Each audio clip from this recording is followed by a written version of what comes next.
ठीक है, तो टॉपिक का नाम है रेडियो एक्टिविटी। इससे पहले भी हम इसके बारे में बात कर चुके हैं। हमें ये पता लग गया है कि अगर कोई न्यूक्लियस अनस्टेबल होता है, अनस्टेबल होने का मतलब क्या हुआ, if there are unbalanced forces inside a nucleus, यानी कि उनका n/z का ratio if not between 1 and 1.6, तो फिर हम कहते हैं कि उस न्यूक्लियस के अंदर अनबैलेंस्ड फोर्सेस हैं। तो अगर ऐसा कोई न्यूक्लियस हमारे पास है जिसमें फोर्सेस अनबैलेंस्ड हैं, तो दैट न्यूक्लियस डिसइंटीग्रेट्स, यानी कि breaks by emission of particles and radiation. Particles कौन कौन से हो गए? अल्फा बीटा पार्टिकल एमिट हो सकते हैं, एंड रेडिएशंस जैसे कि हमने क्या देखा, gamma radiation by a process called radioactivity।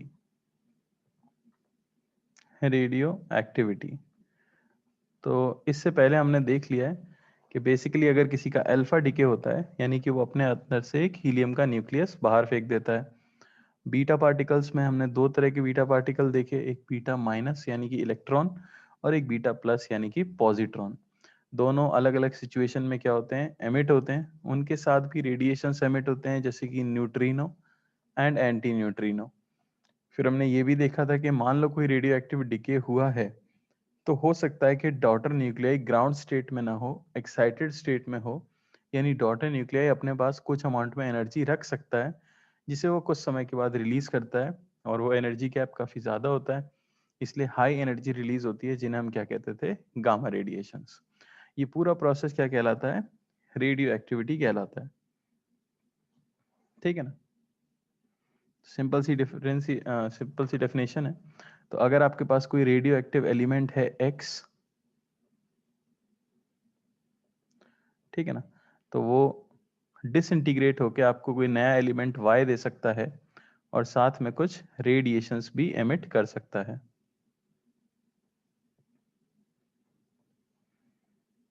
ठीक है ना, तो अब इसी के बारे में हमें पढ़ना है कि कैसे कोई न्यूक्लियस का डिके होता होगा, क्या रेट होती है उसकी, और किस तरह से आप इसे मेजर करोगे, कैसे आप बताओगे कौन सा एलिमेंट ज्यादा रेडियो एक्टिव है। ठीक है, तो अगली चीज आ जाती है मेजरमेंट ऑफ रेडियो एक्टिविटी।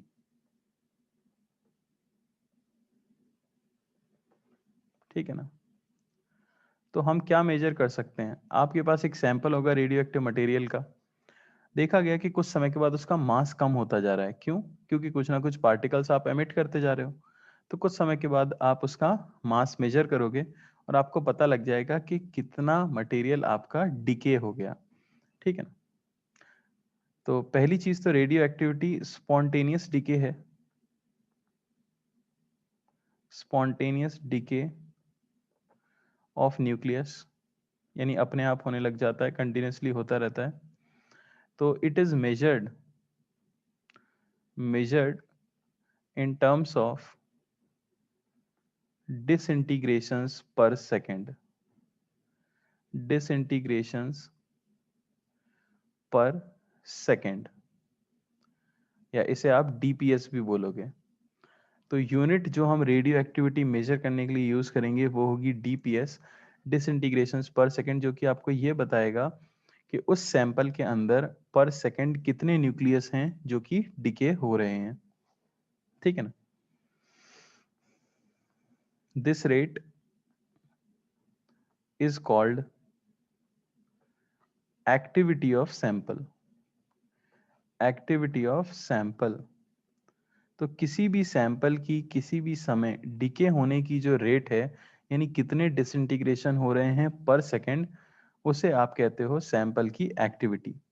यही बेसिकली आपको आइडिया देगा कि एलिमेंट कितना रेडियो एक्टिव है। तो अगर इन टाइम dt, एक छोटे से इंटरवल ऑफ टाइम dt में dn न्यूक्लियस, छोटे अमाउंट में न्यूक्लियस मैंने कुछ ले लिया है, न्यूक्लियाई डिके, ठीक है। तो आप एक्टिविटी को कैसे डिफाइन कर सकते हो? एक्टिविटी ए सिंपली हम डिफाइन करते हैं mod of dn by dt। Activity of the sample कहला देता है rate of change of active nuclei with respect to time. अगर आप मॉड नहीं लेते हो तो एक्टिविटी को हम डिफाइन करते हैं -dn बाय dt। क्यों? क्योंकि नंबर ऑफ एक्टिव न्यूक्लियाई लगातार क्या हो रहे होते हैं? कम। बात समझ आई क्या? एक्टिविटी ऑफ द सैंपल, अगर dn न्यूक्लियाई dt टाइम में डिसइंटीग्रेट हो जाते हैं तो उस इंस्टेंट पर उसकी एक्टिविटी कहलाती है -dn by dt। Minus sign represent कर रहा है number of active nuclei is decreasing. Active nuclei का मतलब समझ आता है जो अभी टूटे नहीं हैं, टूट सकते हैं, ठीक है ना, वो घट रहा है, इसलिए हमने क्या कह दिया है? Minus sign. यूनिट जो इसकी यूज करते हैं, जैसे कि मैंने बताई डीपीएस, एक और यूनिट भी यूज की जाती है 1 dps is also called 1 becquerel। ये वैज्ञानिक के नाम पे है। लेकिन आप सोच के देखो, अगर आपके पास एक सैंपल है जिसमें मान लो 1 मोल मटेरियल है, तो उसमें कितने न्यूक्लियस होंगे? बहुत ज्यादा न्यूक्लियस होंगे, है कि नहीं? तो जब रेडियो एक्टिविटी हो रही होगी तो क्या ऐसा होगा कि 1 न्यूक्लियस टूटा, 2 न्यूक्लियस टूटे? नहीं, ये तो लाखों करोड़ों में न्यूक्लियस टूट रहे होते हैं पर सेकेंड। तो ये यूनिट बहुत ही छोटी है, तो बड़ी यूनिट्स भी यूज कर ली जाती हैं, जैसे कि 1 क्यूरी या 1 CI, और ये इक्वल हो जाता है हमारे पास 3.7 इंटू 10⁻10 डिसइंटीग्रेशंस पर सेकेंड। याद रखना, बड़ी यूनिट इस्तेमाल की जाती हैं जनरली। 3.7 इंटू 10⁻10 DPS, ये हो जाता है 1 क्यूरी। सिमिलरली 1 रदरफोर्ड, ये भी यूनिट यूज की जाती है 1 RU, और ये होता है 10⁻6 डिसइंटीग्रेशंस पर सेकेंड। इसको कॉपी कर लो।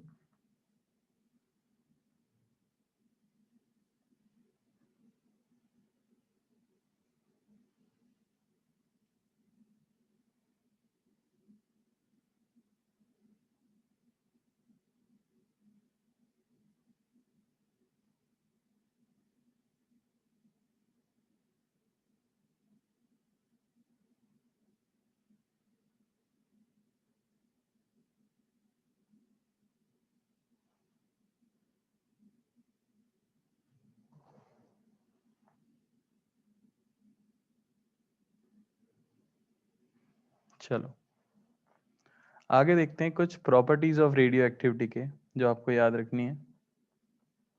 प्रॉपर्टीज ऑफ रेडियो एक्टिविटी के,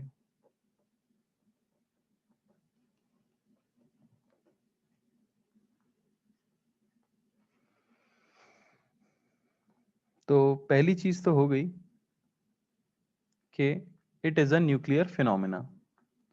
it is a nuclear phenomena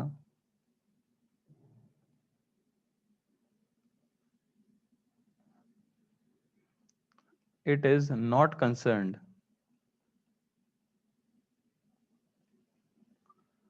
with the extra nuclear part of atom। ये जो रेडियो एक्टिविटी है ये पूरी तरह से न्यूक्लियस का फिनोमेना है।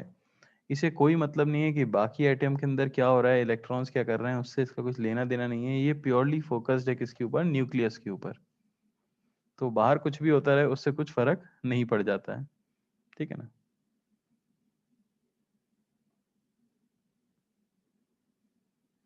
दूसरा इंपॉर्टेंट पॉइंट जो है वो है it is a random process. It is a random process, ठीक है ना। सम nuclei some nuclei may decay in a small time while some may decay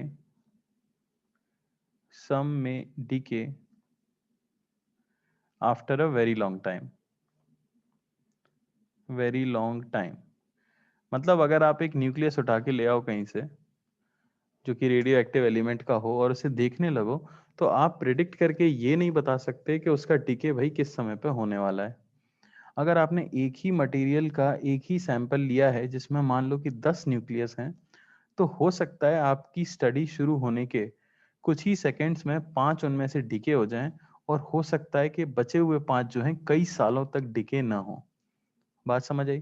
तो ये एक रैंडम प्रोसेस है, इसलिए जो भी स्टडी या ऑब्जर्वेशन हम देते हैं वो एवरेज के हिसाब से देते हैं। आप किसी एक न्यूक्लियस के बारे में कमेंट नहीं कर सकते हो कि वो डिके होगा या नहीं डिके होगा, या कितने टाइम बाद डिके होगा। हम ये एक पर्टिकुलर न्यूक्लियस के बारे में नहीं बता सकते।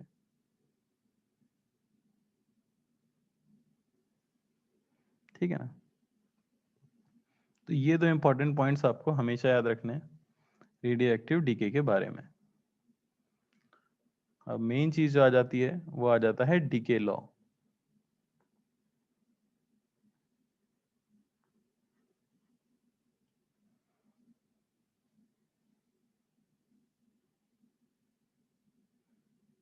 ठीक है ना? तो यहीं से इंपॉर्टेंट चीजें शुरू हो जाती हैं। मान लो कि एन नॉट है initial number of active nuclei in a sample. मैंने एक सैंपल लिया है और उसमें एन नॉट ऐसे न्यूक्लियस हैं जो कि फूट सकते हैं, अभी फूटे नहीं हैं। तो ऐसे न्यूक्लियस जिनका डिके नहीं हुआ है उनको आप कहते हो एक्टिव न्यूक्लियाई।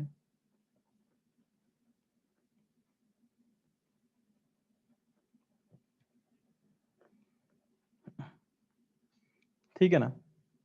मैं मान लेता हूं कि t इज इक्वल टू 0 पर आपने एक सैंपल लिया जिसमें कि एन नॉट थे एक्टिव न्यूक्लियाई।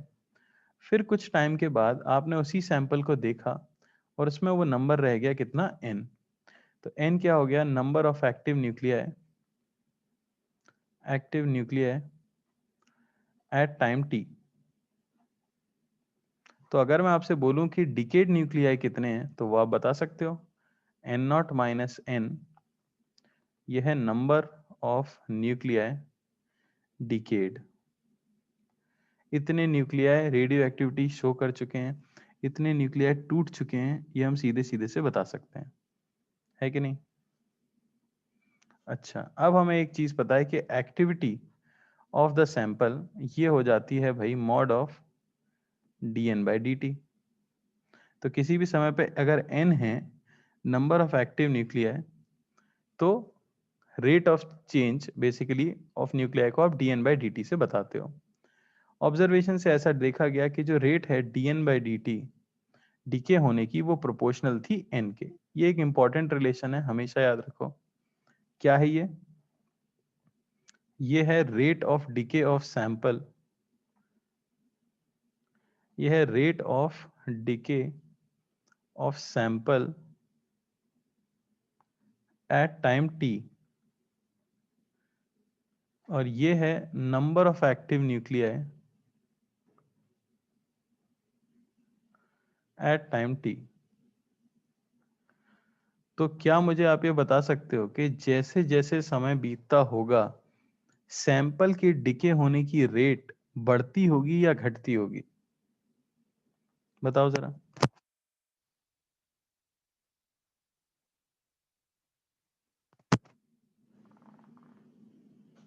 कोई बात नहीं, पैसे नहीं लगेंगे, बता सकते हैं सभी लोग।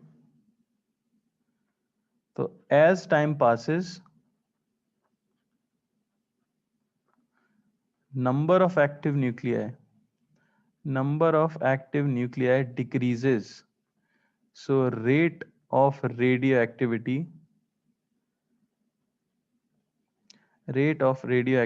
also decreases। बात समझ आई? तो याद रखना रेट ऑफ रेडियो एक्टिविटी या जिसे हम सिंपली एक्टिविटी कहते हैं, वो किसी भी समय पे नंबर ऑफ एक्टिव न्यूक्लियाई के डायरेक्टली प्रोपोर्शनल रहती है।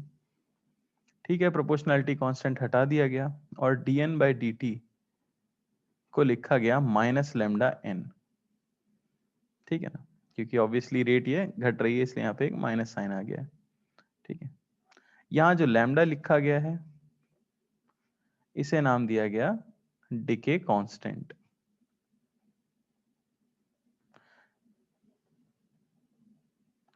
यानी ये जो चीज थी ये कांस्टेंट थी for a radio active sample.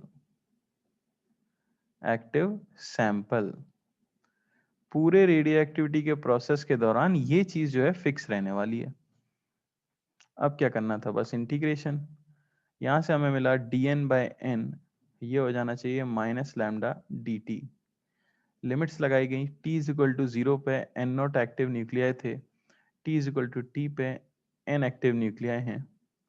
यहाँ से आपको मिला nn/n नॉट, ये होना चाहिए -λ/t। और सॉल्व करके अगर हम लिखें तो हमें मिला n बराबर n नॉट e की पावर -λ/t। तो ये एक इंपॉर्टेंट फॉर्मूला है जो आपको बताएगा number of active nuclei in the sample at time t। Number of active nuclei at time t, ये आपके हैं initial number of active nuclei. Initial number of active nuclei. अरे समझ आई क्या बात? तो यहां से क्या आप मुझे बता सकते हो number of decayed nuclei at time t क्या होगा? Number of decayed nuclei at time t, कितने टूट चुके हैं, तो वह आप बड़ी आसानी से बता सकते हो। वो नंबर क्या हो जाएगा, डिकेड हो जाएंगे n नॉट माइनस n, है कि नहीं?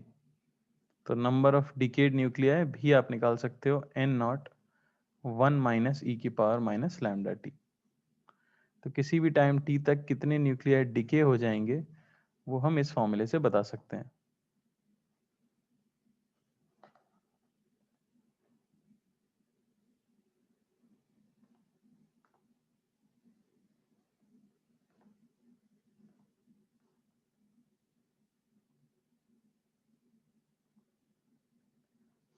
क्लियर है? अच्छा, अब number of nuclei he directly proportional होंगे मास ऑफ सैंपल के। क्या मैं सही बात बोल रहा हूँ? बोलो। नंबर ऑफ एक्टिव न्यूक्लियाई यही आपको बताएगा remaining mass of sample, radio active sample, क्योंकि हर न्यूक्लियस का कुछ मास है। तो ये भी आप लिख सकते हो कि m is equal to m naught ई की पावर -λ/t। अगर आपने इनिशियली रेडियो एक्टिव सैंपल का m नॉट मास लिया था एक्सपेरिमेंट के लिए, तो ये होगा mass of sample at time t। ठीक है ना, ये हो जाएगा initial mass of sample.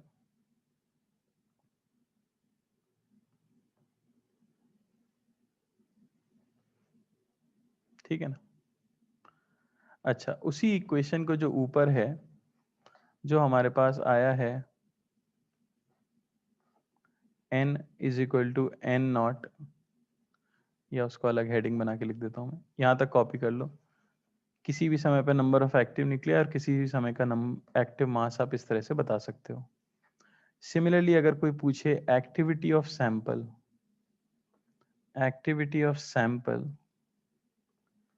At time t, तो वो भी हम बता सकते हैं। n हमें पता है क्या है, n नॉट e की पावर -λ/t। और आपको पता है एक्टिविटी किसी भी टाइम t पे जो होगी वो होगी λ/n, है कि नहीं? और इनिशियल एक्टिविटी क्या होगी, वो होगी λ/n नॉट, ये भी हमें पता है। तो दोनों तरफ अगर आप मल्टीप्लाई कर दो लैम्डा से, तो आपको मिलता है activity at time t is initial activity e की पावर -λ/t। तो अगर आपको सैंपल की इनिशियल एक्टिविटी पता है तो आप किसी भी समय की एक्टिविटी भी बता सकते हो। बेसिकली एक ही फॉर्मूला है जिसको 10 तरीके से लिख दिया गया है कि नहीं?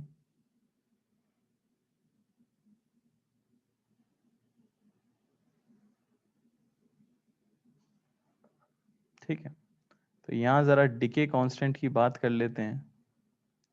जो हमें मिला है decay constant lambda,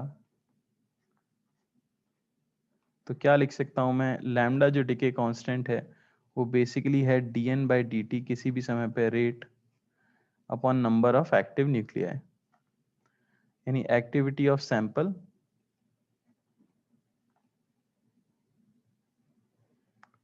bye number of active nuclei, और ये एक कांस्टेंट वैल्यू है। ठीक है ना? इंपॉर्टेंट पॉइंट ये है कि lambda measures the stability, lambda measures the stability of nucleus। Obviously जो जितना ज़्यादा रेडियो एक्टिव होगा वो उतनी जल्दी जल्दी डिके होने की कोशिश करेगा, यानी मैं कह सकता हूं कि हाई लैम्डा ये रिप्रेजेंट करता है लेस स्टेबल न्यूक्लियाई, जबकि लो लैम्डा ये रिप्रेजेंट करता है मोर स्टेबल न्यूक्लियाई। तो अगर आपके पास दो रेडियो एक्टिव सैंपल दिए गए हैं तो उनके डीके कांस्टेंट को कंपेयर करके आप ये बता सकते हो कि कौन सा वाला न्यूक्लियस ज्यादा स्टेबल है। जो धीरे धीरे डिके हो रहा है वो ज्यादा स्टेबल है एज कंपेयर टू जो ज्यादा तेजी से डिके हो रहा है। ठीक है, क्लियर? कोई डाउट यहां तक? अगर डाउट नहीं है तो आगे बढ़ते हैं, जिसे कहा जाता है half life of a radio active sample.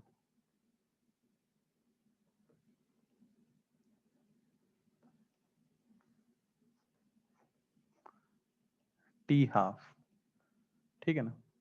तो हाफ लाइफ का मतलब क्या हुआ? हाफ लाइफ का मतलब बड़ा ही सिंपल सा है।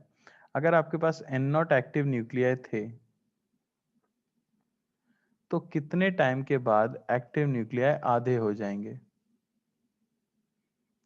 और एक और हाफ लाइफ के बाद वो हो जाने चाहिए n0/4, एक और हाफ लाइफ के बाद वो हो जाने चाहिए n0/8, n0/16।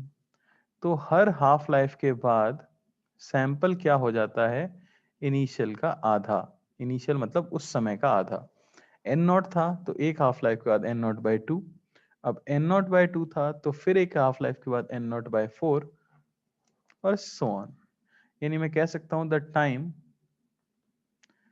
Time after which sample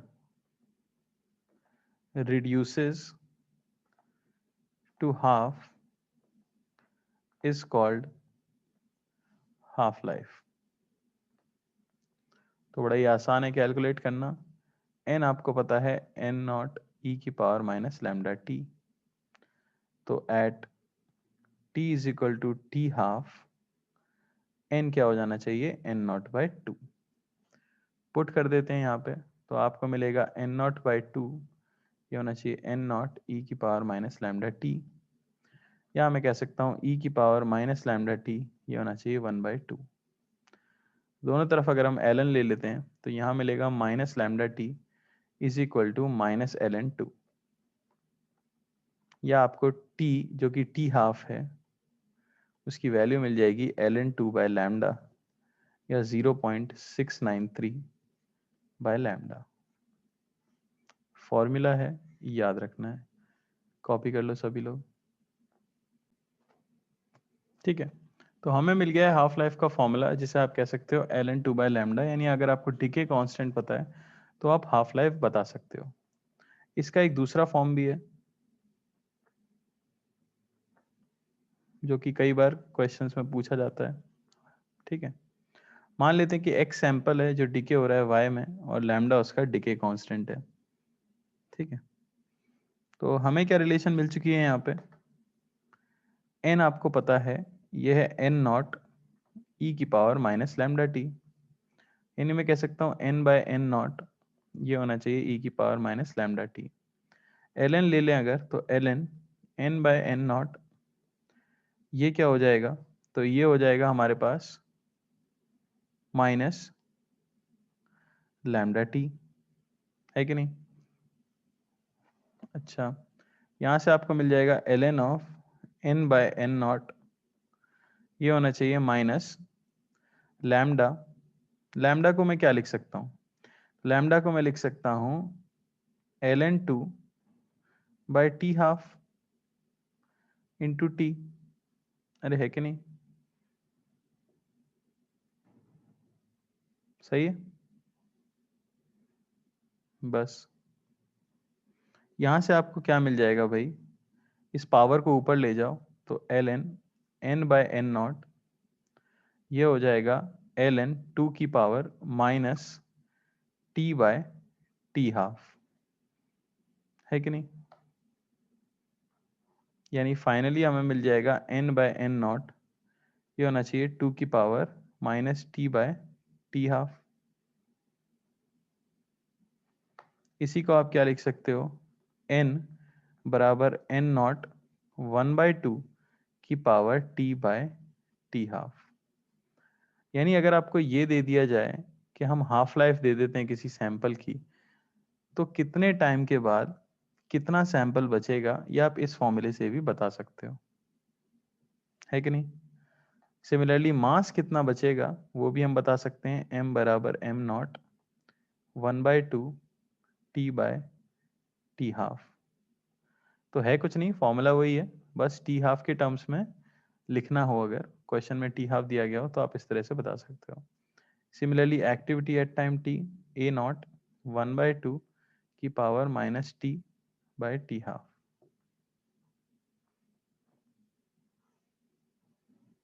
कोई दिक्कत, सिंपल है। माइनस नहीं आएगा, माइनस तो गायब चला गया, माइनस तो हट गया ना, रेसिप्रोकल कर दिया हमने तो।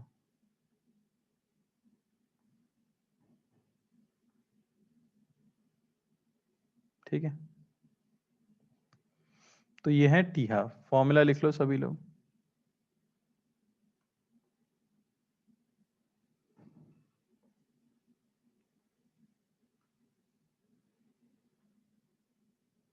तो अब क्वेश्चन करने से पहले एक आखिरी चीज और देख लेते हैं जिसे हम कहते हैं average life, average life of a radio active sample, या जिसे मीन लाइफ भी बोला जाता है। तो जैसा कि हमने देखा, किसी भी सैंपल को पूरी तरह से खत्म होने में कितना टाइम लगेगा, कोई बता सकता है कितना टाइम लगेगा किसी सैंपल को पूरी तरह से खत्म हो जाने में। इनफाइनाइट, क्योंकि आपको पता है हर हाफ लाइफ के बाद सैंपल आधा होता जा रहा है, तो ये पूरी तरह से खत्म होने में तो इनफाइनाइट टाइम लेगा।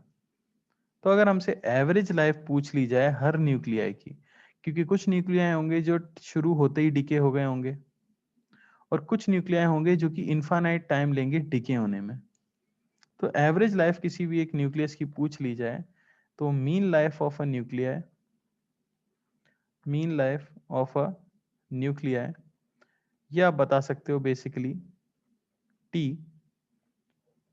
Average is sum of lives of all nuclei. ऐसे ही तो एवरेज निकालते हैं, सबकी टोटल एज जितनी भी रही उन सबका addition upon total number of nuclei. जितने सैंपल में इनिशियली न्यूक्लियाई थे अपॉन टोटल जितने न्यूक्लियाई थे उनको डिवाइड करने से आपको मिल जाएगी एक न्यूक्लियाई की एवरेज लाइफ, यानी एवरेज कितना जिया होगा वो। समझ पा रहे हो, ठीक है। तो मान लेते हैं कि N0 है initial number of nuclei, initial number of nuclei, okay, और N है number of nuclei at time t, okay. अब बोला जा रहा है कि in further time dt, in further time dt dn nuclei decay. अगर मैं ऐसा बोल दूं कि मान लो N0 initially number of nuclei थे, N किसी भी टाइम t पे न्यूक्लियाई हैं, और अब इस समय से थोड़ा सा टाइम आगे चलें यानी dt टाइम और बढ़ें, तो फिर dn न्यूक्लियाई और डिके हो जाते हैं।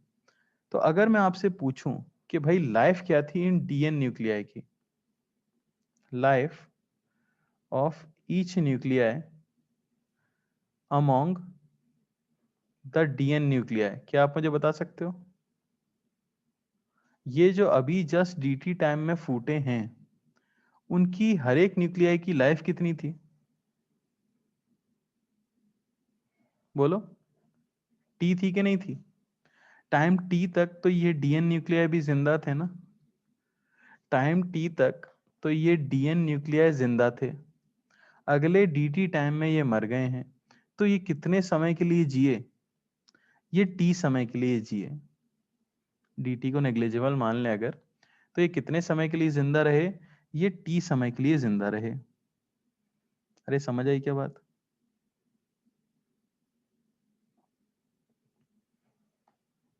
तो टोटल लाइफ अगर पूछी जाए, या sum of lives of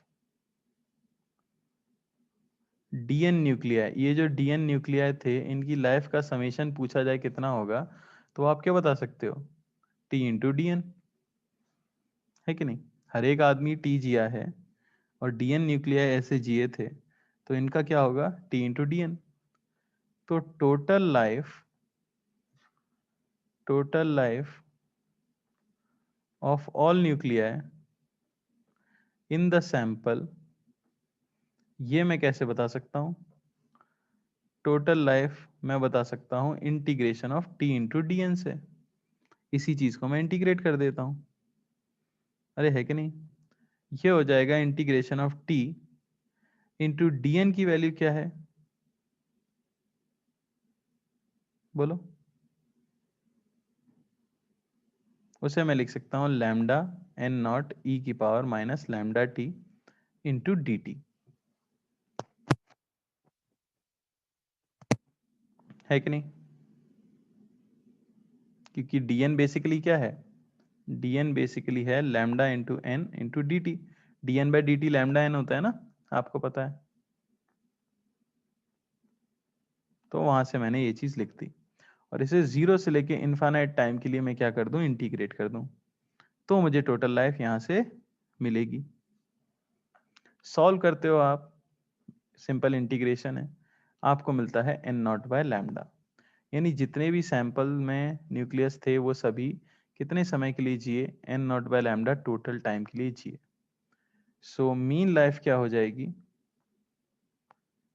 T L by N naught, total life upon number of nuclei, और यहां से हमें मिलता है टी एवरेज या टी मीन लाइफ का फॉर्मूला 1/λ।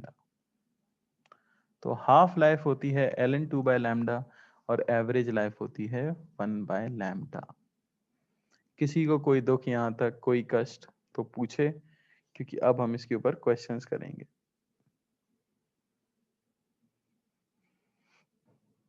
बोलिए। बस फॉर्मूला याद रखना है वैसे तो, और कुछ काम का नहीं है।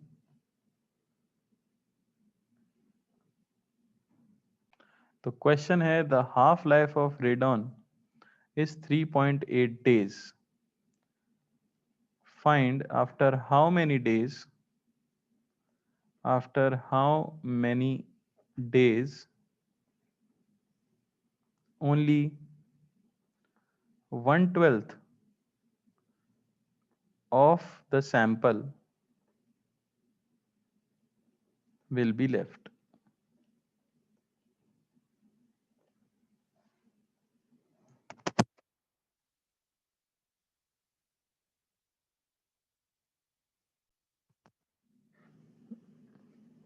चलो देखो,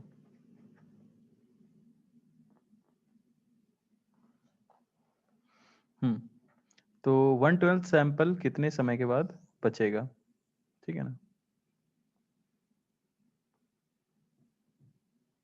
तो क्या कर सकते हो आप सीधे सीधे से, आपको पता है n बराबर हो जाता है n नॉट 1/2 की power t by t half. तो ये बचना चाहिए n naught by 12 is equal to n naught 1/2 t की पावर t हाफ। कैंसिल करते हैं तो हमें मिलेगा 1/12, ये होना चाहिए 1/2 की power t upon t half, आपको दी गई है 3.8 डेज, ठीक है। ln ले लेते हो अगर आप, तो यहाँ मिल जाएगा आपको ln 12, ये इक्वल हो जाना चाहिए t बाय 3.8 इंटू ln 2, या टाइम की जो वैल्यू आपको मिल जाएगी वो मिल जाएगी 3.8 into ln 12 by ln 2 days. Clear है। अगला सवाल देखा जाए तो 1 gram of radio active substance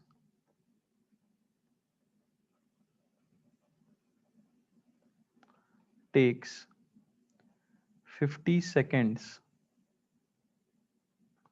to lose 1 centigram. Find its half life.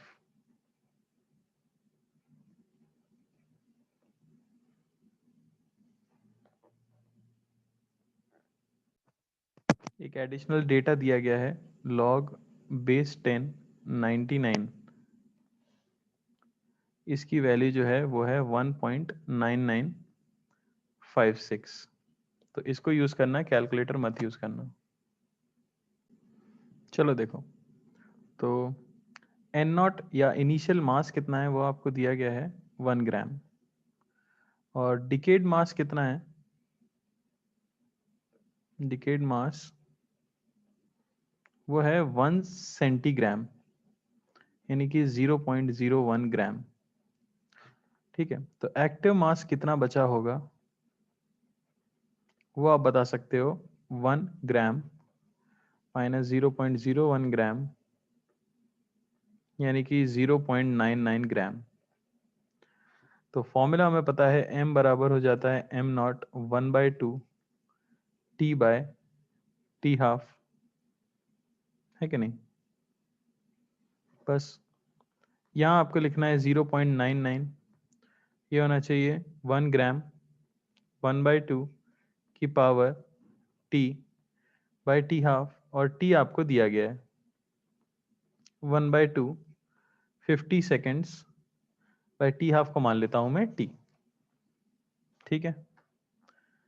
अच्छा, यहाँ से क्या कर सकते हैं, दोनों तरफ अगर आप ln ले लेते हो तो यहाँ मिलेगा आपको ln 0.99, ये हो जाना चाहिए ln 1/2 मल्टीप्लाइड बाय 50/t।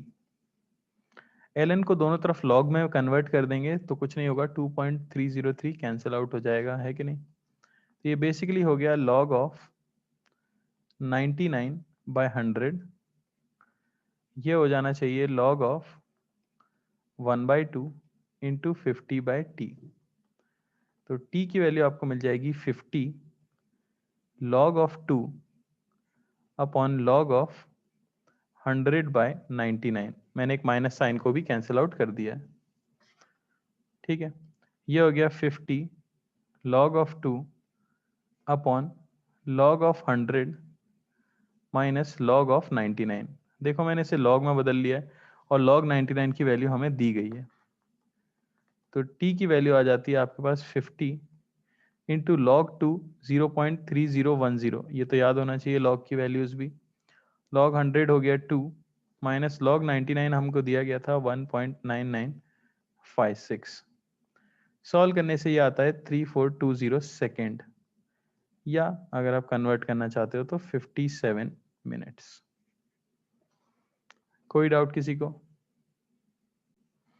तो क्वेश्चन है In an ore of uranium, the ratio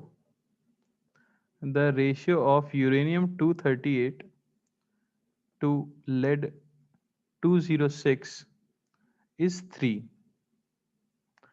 Calculate the age of ore assuming all the lead in the ore is final stable product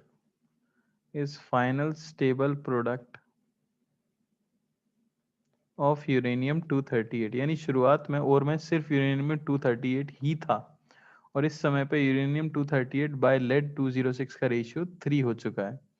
ठीक है ना।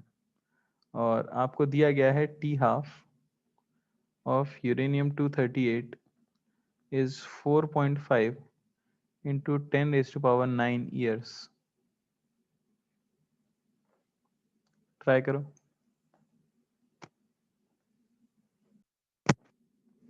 चलो देखो, तो बताया गया है आपको nuclei of uranium by nuclei of lead, इसका रेशियो आपको दिया गया है 3। तो मान लेते हैं न्यूक्लियाई ऑफ लेड अगर हैं n, तो न्यूक्लियाई ऑफ यूरेनियम ये हो गए आपके 3n। अब यूरेनियम ही तो टूट के लेड बना रहा है, तो ये जो यहाँ पे n बने हैं ये इसलिए बने होंगे क्योंकि n यूरेनियम के न्यूक्लियाई ब्रेक हुए होंगे। तो इनिशियली न्यूक्लियाई ऑफ यूरेनियम 238 ये हो जाएंगे कितने 3n प्लस n यानी कि 4n। तो इनिशियली 4n रहे होंगे यूरेनियम के पास, जिनमें से n का क्या हो गया है डिके हो गया है। अब मैं वही फॉर्मूला यूज कर लेता हूं। n ये होता है n नॉट 1/2 की power minus T by T, sorry plus T by T. ठीक है। n की वैल्यू कितनी है तो वो आपको पता है n है। ठीक है ना। किसी भी समय पे कितने एक्टिव रह गए हैं 3n, दिख रहा है हमें साफ साफ। तो ये हो गया आपका 3n। इनिशियली कितने थे 4n, 1/2 power t by T half. फिर से वही ln ले लो अगर, तो ln ऑफ 3/4 ये होना चाहिए हाफ की पावर ln लेना पड़ेगा, ln लेना भूल गया।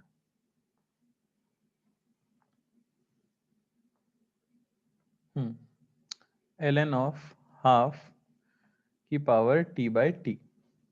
ln को log में बदलोगे दोनों तरफ से 2.303 कट जाएगा, दोनों को रेसिप्रोकल ले लोगे माइनस माइनस साइन कट जाएगा, और यहाँ आपको मिलने वाला है कि log of 4/3 is equal to t by T log of 2। समझ आई बात। तो t को हम क्या कह सकते हैं, t को आप कह सकते हो half life into log of 4/3 by log of 2। T half जो आपको दिया गया है 4.5 into 10 raise to power 9 years दिया गया है, इंटू इसकी वैल्यू क्वेश्चन में दे दी गई थी अपॉन लॉग 2 0.3010। इसे सॉल्व करने से आपको वैल्यू मिलती है 1.8 into 10 raise to power 9 years, और ये है हमारा आंसर। तो यही मेथड भी यूज किया जाता है और की एज पता करने के लिए भी। ठीक है ना, इस तरह से हम और की एज पता कर सकते हैं। तो क्वेश्चन है द डिसइंटीग्रेशन रेट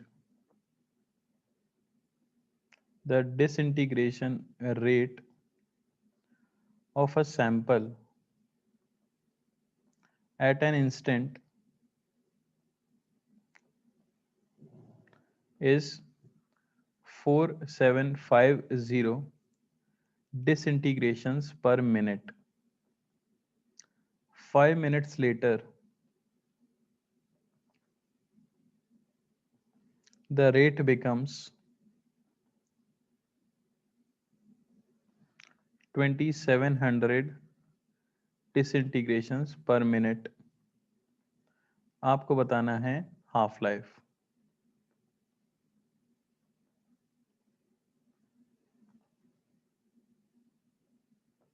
ट्राई करो।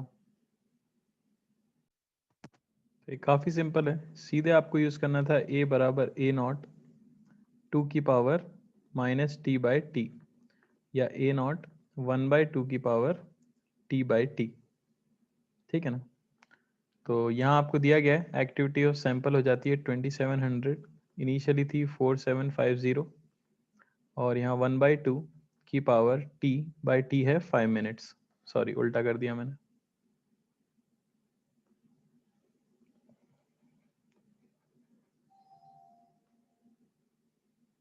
हम्म 5 बाई टी हाफ, दोनों तरफ ln ले लो या log ले लो, तो log ऑफ 270 बाय 475, ये हो जाना चाहिए log ऑफ 1 बाई 2 की पावर 5 बाई टी।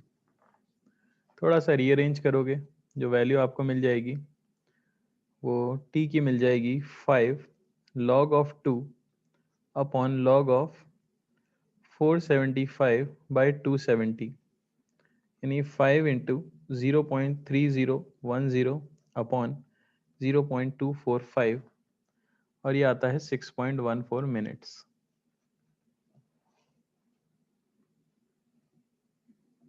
क्लियर है? चलो एक और क्वेश्चन कर लेते हैं। तो हमारे पास दो रेडियो एक्टिव सब्सटेंसेज हैं, ए एंड बी। सैंपल, ये है सैंपल ए, ये है सैंपल बी। इसका भी इनिशियली m मास था, इसका भी इनिशियली m मास था, यानी दोनों का मास सेम है। हाफ लाइफ ऑफ ए ये आपको दी गई है 4 second, and half life of B ये आपको दे दी गई है 8 सेकेंड। ठीक है। Atomic weight ratio, atomic weight of A by atomic weight of B, ये आपको दिया गया है 1/2। तो आपको बताना है find the ratio of active nuclei after 16 seconds, nuclei of A by nuclei of B, ये क्या होगा 16 सेकेंड्स के बाद।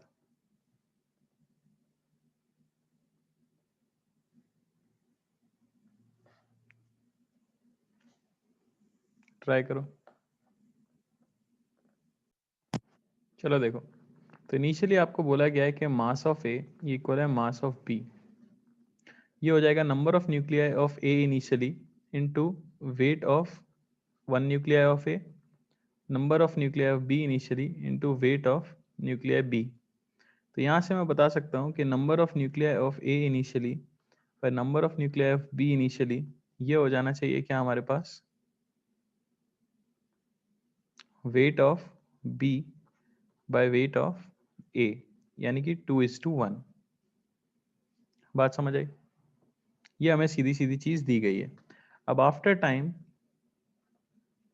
16 सेकेंड की बात की जा रही है, तो number of active nuclei of A by number of active nuclei of B, ये होगा initial number of nuclei of A by initial number of nuclei of B into 1/2 की पावर टी, यानी कि 16 by T half of A, जो कि हमें दी गई है 4, अपॉन 1/2 इंटू टी हाफ 16 दी गई है इस केस में 8। आपको सिर्फ इन्हीं को सॉल्व करना था। N A by N B, ये आपको मिल जाएगा 2 इंटू 2 की पावर -2, यानी कि 1/2, और ये है हमारा आंसर। तो ये सिंपल क्वेश्चन थे किसके ऊपर, रेडियो एक्टिविटी के ऊपर। नेक्स्ट क्लास में इसके ऊपर और क्वेश्चंस देखेंगे। ठीक है।